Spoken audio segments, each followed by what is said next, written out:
This video delves into a real and shocking criminal case, one that would test the limits of human endurance and raise questions about the darker aspects of human nature.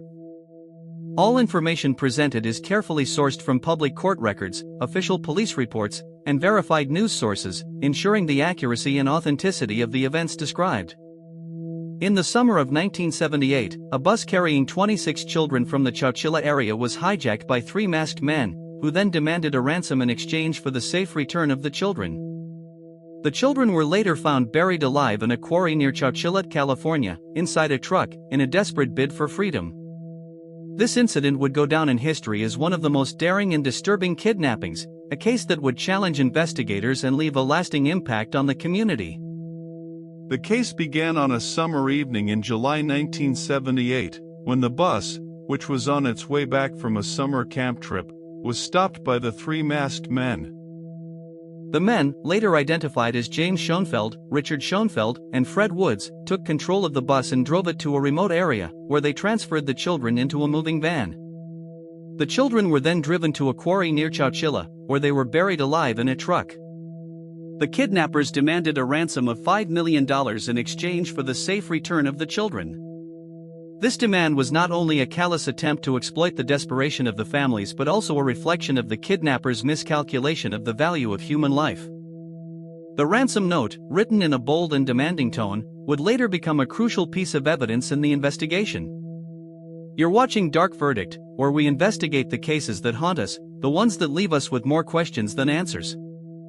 As investigators began to look into the case, they discovered that the kidnappers had planned the abduction meticulously, using fake identities and a stolen van to carry out the crime. The children, who were between the ages of 5 and 14, were forced to climb into the truck, where they were buried under a pile of mattresses and furniture.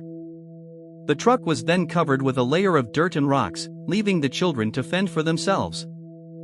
This act of burying the children alive was not only a heinous crime but also a testament to the kidnappers' lack of empathy and their willingness to push their victims to the brink of death. As the investigation continued, detectives found a series of clues that led them to the quarry where the children were buried. The children, who had managed to dig their way out of the truck, were found alive, but severely traumatized by their ordeal. The kidnappers, who were later caught and convicted of the crime, had left behind a trail of evidence, including a ransom note and a set of fingerprints that were matched to one of the perpetrators. This evidence would prove crucial in unraveling the mystery behind the kidnapping and in bringing the perpetrators to justice. The investigation was a complex and challenging one, involving multiple agencies and hundreds of leads, each of which had to be carefully followed up to ensure that no stone was left unturned. But here's the shocking part: the mastermind behind the kidnapping was not one of the men who carried out the crime, but rather a wealthy businessman named Fred Woods, who had planned the abduction as a way to get rich quickly. Woods, who was a friend of the Schoenfeld brothers, had convinced them to carry out the crime, promising them a share of the ransom money. As the case unfolded, it became clear that Woods was the driving force behind the kidnapping, and that the Schoenfeld brothers were merely pawns in his game. This revelation raised more questions about the nature of greed and the lengths to which individuals would go to achieve their goals, no matter how morally reprehensible they might be. The quarry where the children were imprisoned was located near Livermore, California, roughly 100 miles from where the bus was hijacked on the road outside Chowchilla. The property belonged to the family of Fred Woods, whose father operated a successful rock and gravel business in the area. Months before the kidnapping, the three men had purchased a moving van, dug a deep pit at the quarry site, and buried the vehicle underground, equipping it with a limited air supply, mattresses, and a small amount of food and water. The preparation had taken weeks, and the men had gone to great lengths to conceal the buried van from quarry workers and visitors. This level of premeditation would later weigh heavily against them at trial, as prosecutors argued the defendants had shown deliberate and calculated disregard for the lives of their victims. Edward Ray, the 55-year-old bus driver, played a critical role in the children's survival underground. After being forced off his Dairyland Union School District bus at gunpoint and transferred along with the children into two white vans, Ray did everything he could to keep the frightened group calm during the roughly 11-hour drive from Chowchilla to the Livermore quarry. Once sealed inside the buried truck, Ray and 14-year-old Michael Marshall, the oldest of the kidnapped children, began working to find a way out. Together, they stacked mattresses against the interior wall to reach a metal plate and a set of heavy industrial batteries that blocked an overhead opening. After roughly 16 hours underground, they managed to shift the batteries and pry the plate loose, creating a gap large enough for the group to climb through one by one. When the children and Ray finally emerged from the ground, they stumbled through the quarry until they reached a security guard stationed at the site. The guard immediately contacted the Alameda County Sheriff's Office, which dispatched units to the quarry and began coordinating with the Madera County Sheriff's Office, the FBI, and the California Highway Patrol. Within hours, news of the children's escape spread across the country, and media crews descended on the small farming community of Chowchilla. Parents who had spent the previous day and night in anguish were finally reunited with their children at the Chowchilla Fairgrounds, where medical teams from the Madera Community Hospital examined each child for injuries and signs of dehydration. Meanwhile, the kidnappers' plan had already fallen apart well before the children escaped. The three men had intended to call in their $5 million ransom demand to the Chowchilla Police Department, but the phone lines were overwhelmed with incoming calls from frantic parents and media outlets trying to reach investigators. Unable to get through, the kidnappers never delivered their ransom instructions, and the money was never collected.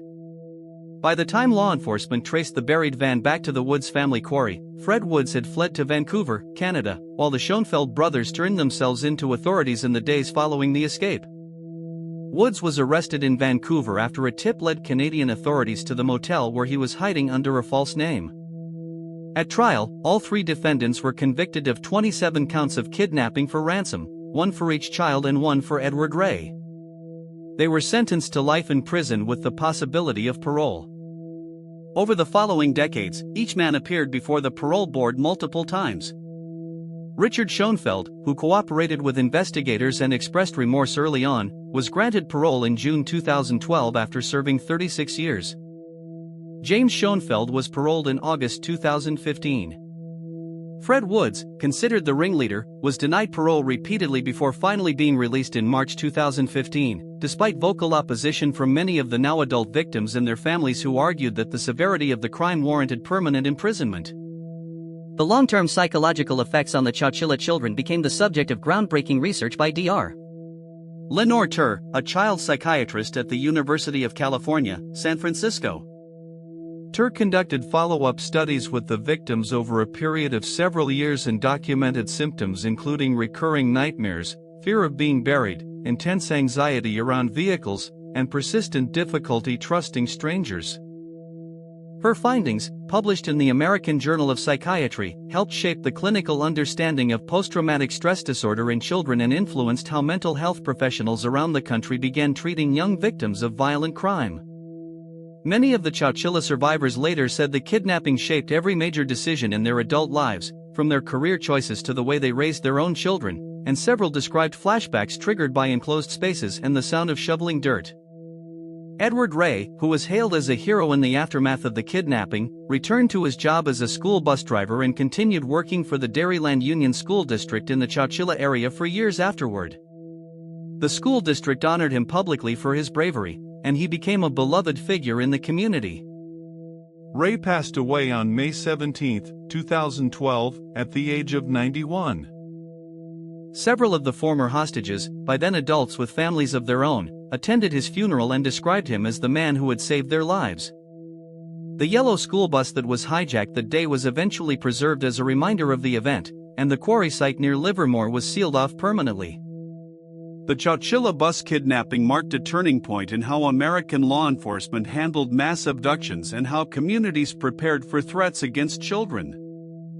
In the years that followed, California passed stricter sentencing guidelines for kidnapping offenses, and school districts across the state implemented new safety protocols for student transportation, including two-way radio systems and designated check-in times for drivers on routes.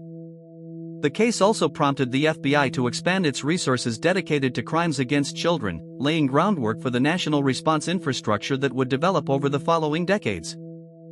For the people of Chowchilla, the scars of that summer never fully faded, but the town's refusal to let fear define its identity became its own quiet act of defiance against the three men who had tried to hold its children for ransom. Subscribe to Dark Verdict for more true crime stories that explore the complexities of human nature and the pursuit of justice. Next case, the witness who saw everything and disappeared, a story of mystery, suspense, and the unrelenting quest for truth.